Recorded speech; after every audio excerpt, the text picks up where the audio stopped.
Si vous n'utilisez pas cette toute dernière fonctionnalité de ChatGPT, qui en plus est gratuite depuis quelques jours, alors il est certain que vous perdez un temps considérable.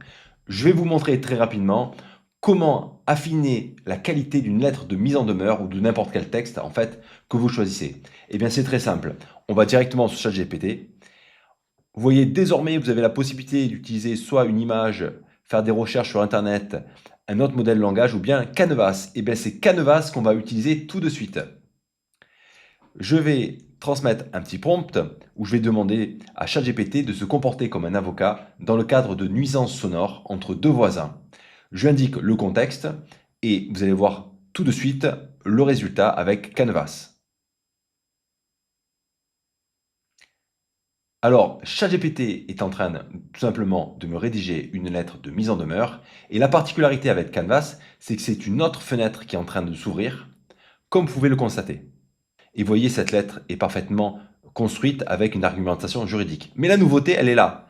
Lorsque vous appuyez sur cela, soit vous pouvez bénéficier de la suggestion de modification, et là, ChatGPT va vous proposer des modifications.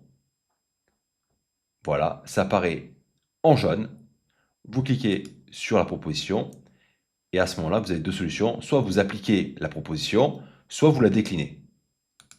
Une autre possibilité qui est donnée par cette application, c'est d'ajuster la longueur. Par exemple, si je souhaite qu'elle soit beaucoup plus courte, je vais cliquer sur ce point et là, je lance.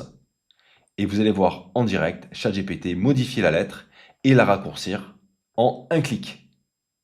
De la même manière, si vous souhaitez que ChatGPT rallonge le texte qui a été généré, ce n'est pas plus compliqué, vous appuyez sur l'autre bouton. Voilà, la lettre est beaucoup plus courte. Autre possibilité, vous pouvez changer le niveau de lecture. Par exemple, vous pouvez mettre un niveau de lecture niveau collège, maternelle, c'est pas conseillé là, mais ou au contraire, un niveau d'enseignement supérieur en fonction de votre interlocuteur. Et là, c'est la même chose.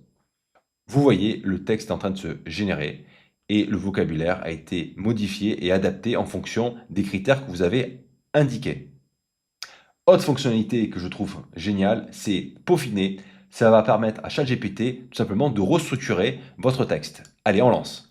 Et là, vous voyez, dans le cadre de la génération, ce dernier va mettre en avant des éléments qu'il considère comme importants. Là, en l'espèce, il s'agit de l'objet, puis une structuration avec des titres et des sous-titres.